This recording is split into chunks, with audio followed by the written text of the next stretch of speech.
You're listening to Crossover's Student Ministry Leadership Podcast.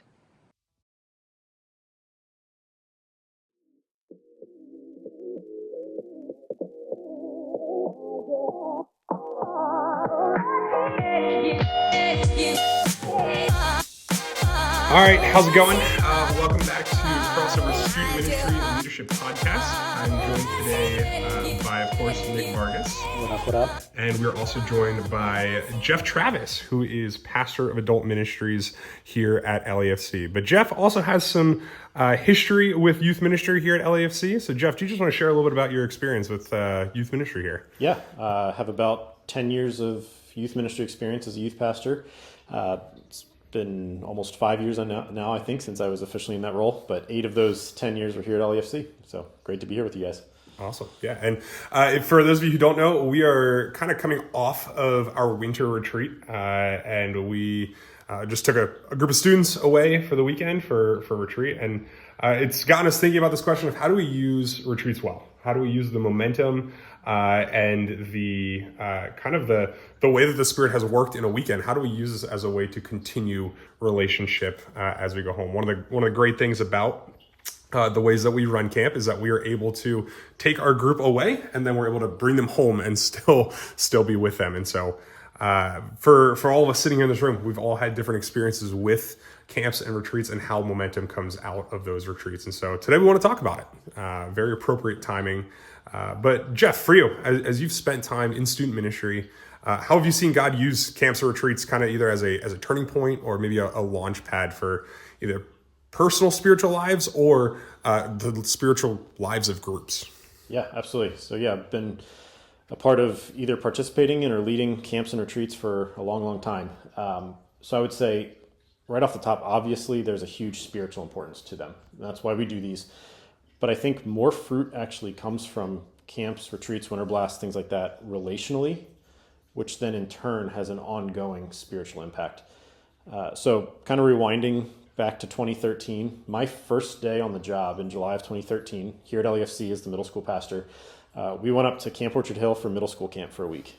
And Good first week. Welcome to ministry. Very first day, got right on. Some of you might remember our prison bus. That was my introduction to LAFC, climbing on board. Yep. We got up to camp and right off the bat played dodgeball and hit 3 kids in the face with a dodgeball. Starting right. Welcome to camp. Yeah. I'm your new youth pastor. Trust me.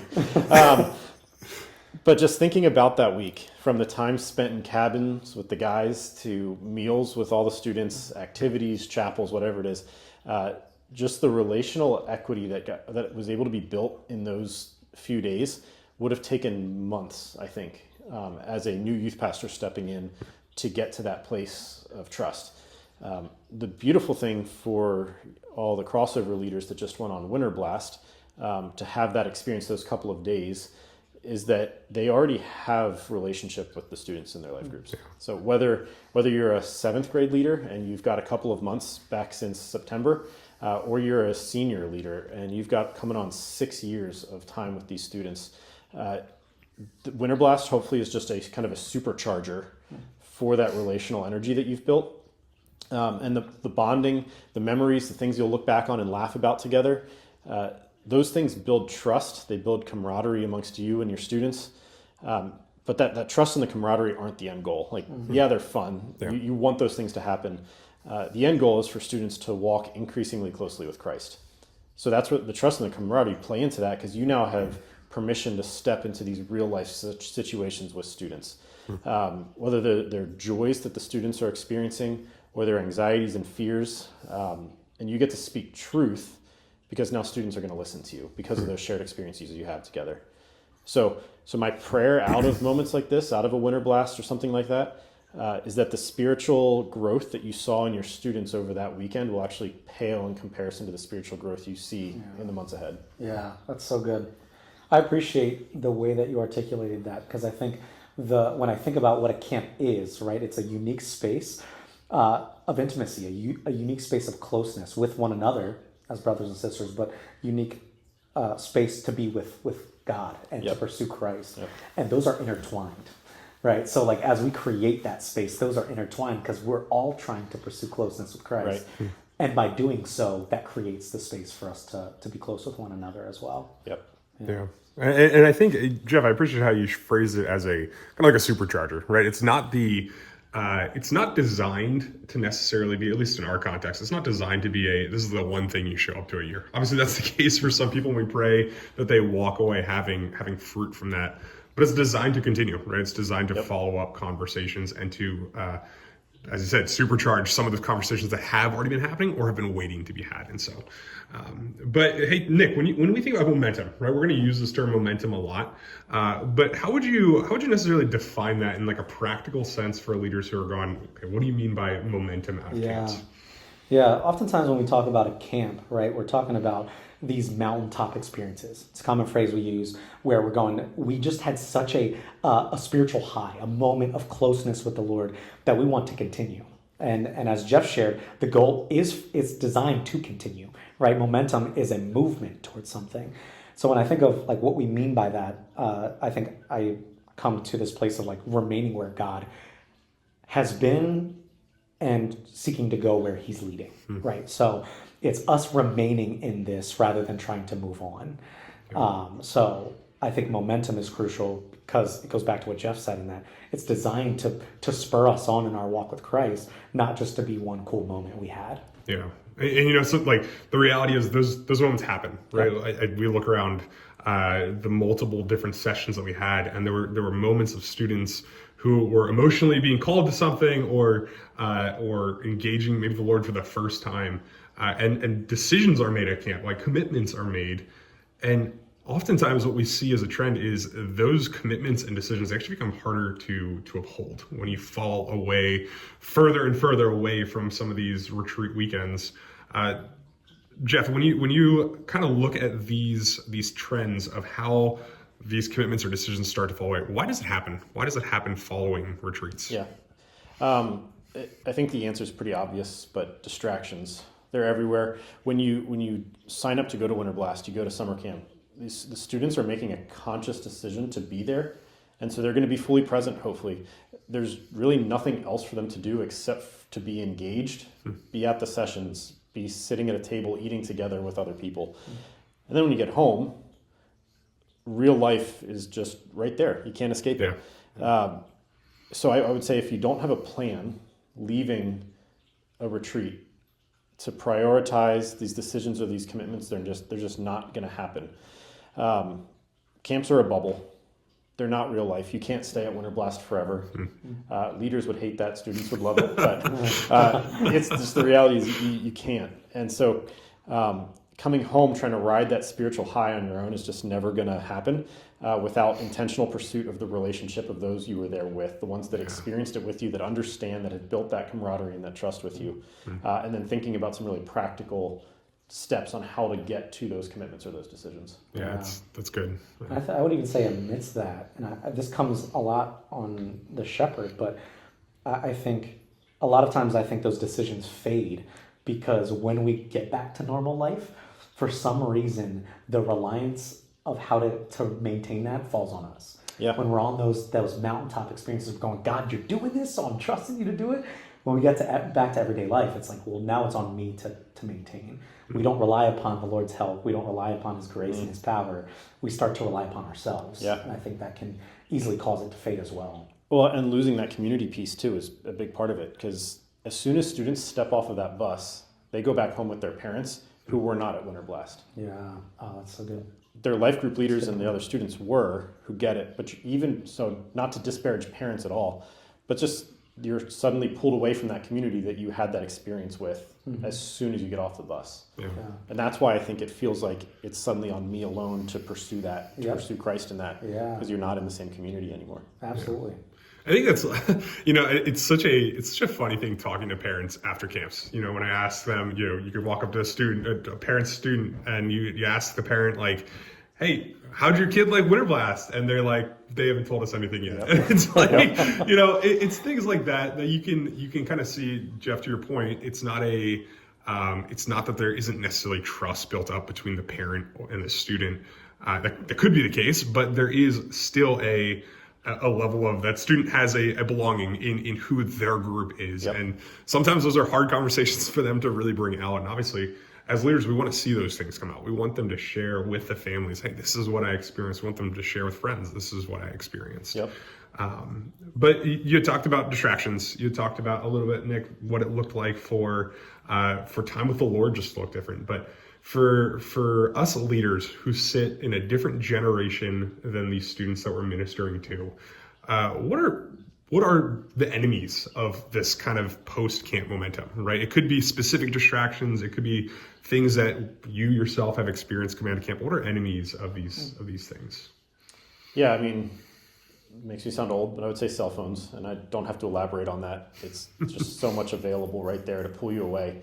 But I think another one that's maybe not so big is those students who, to the kind of the grief of the life group leader, don't come back again, who allow whatever the distraction is to keep them away from community. So they're not going to, I don't know, you lose that feeling of camp, and students get distracted by sports, by good things, by activities at school, homework, all that stuff, and are no longer prioritizing to show up on a Sunday night to be part of the community. Yeah. That's, I think, just such a momentum killer. Yeah, absolutely. I think two come to mind. I think the first is just the desire for newness.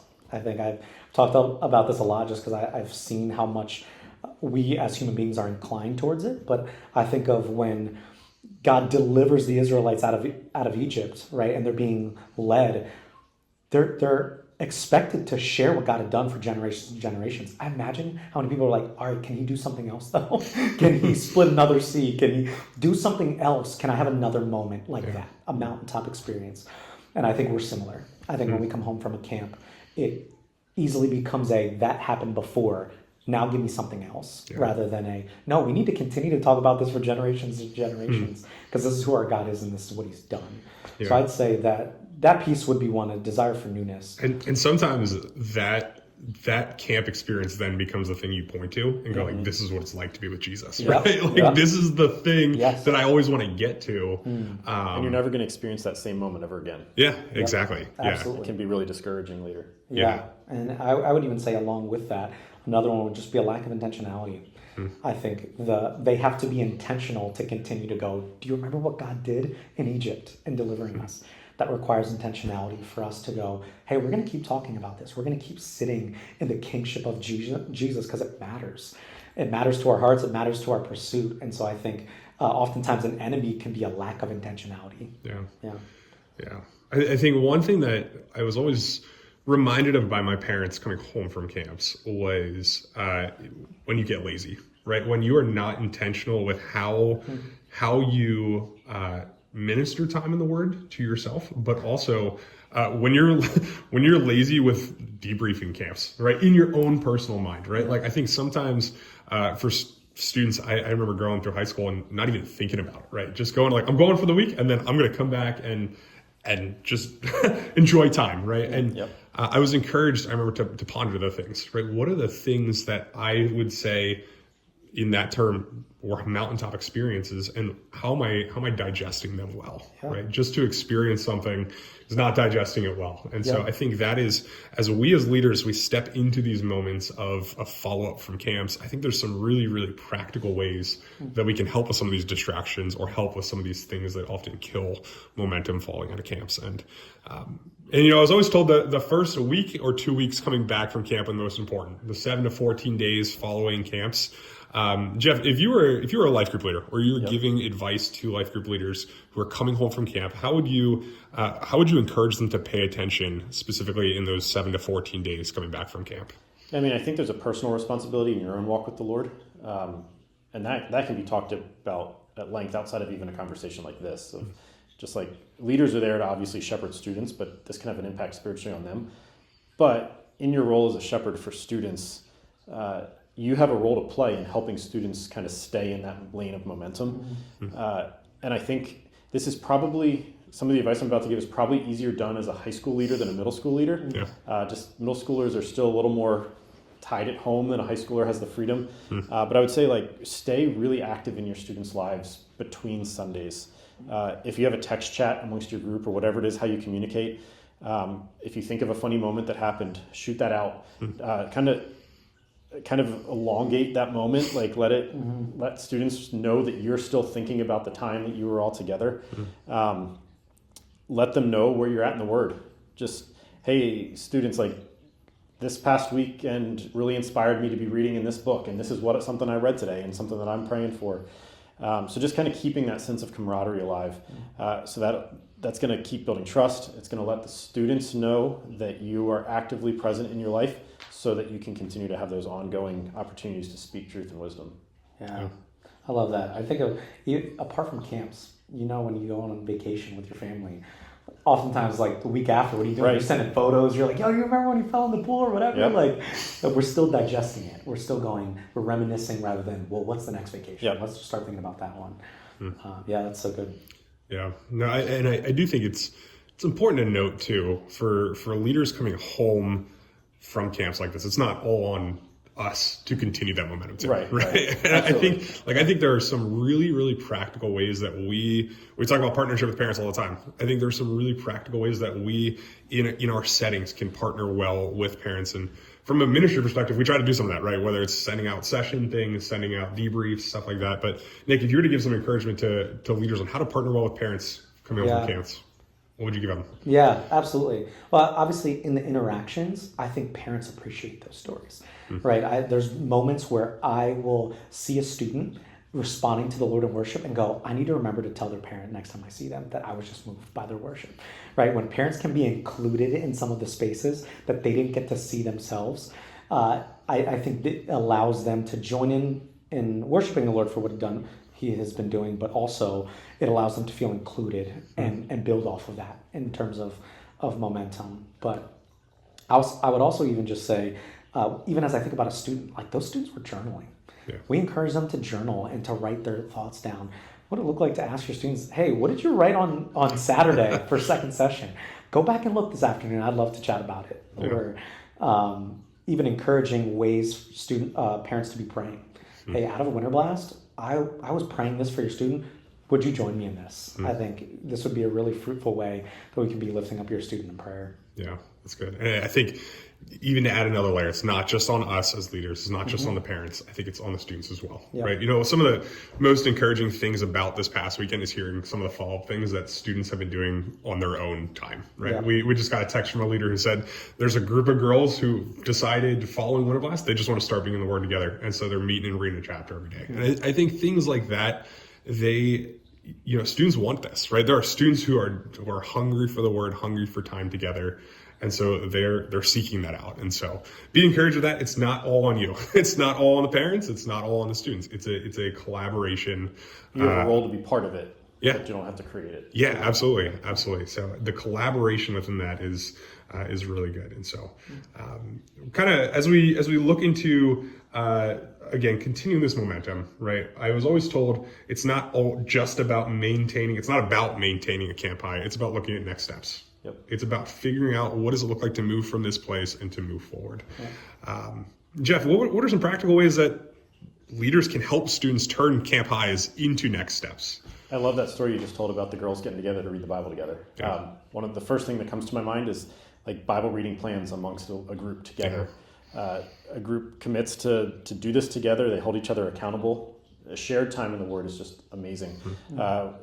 I don't remember what year it was, but for a Winter Blast that we did probably, 8 to 10 years ago here, we spent time before Winter Blast having leaders write little short devotionals and then assembled it into a 30-day devotional that we had printed out, and then every student got to take it home, knowing that all of Crossover Together was going to be doing the same thing in the Word for 30 days. That's cool. That just was a really cool bonding experience to kind of keep that momentum going, even when we weren't together every day.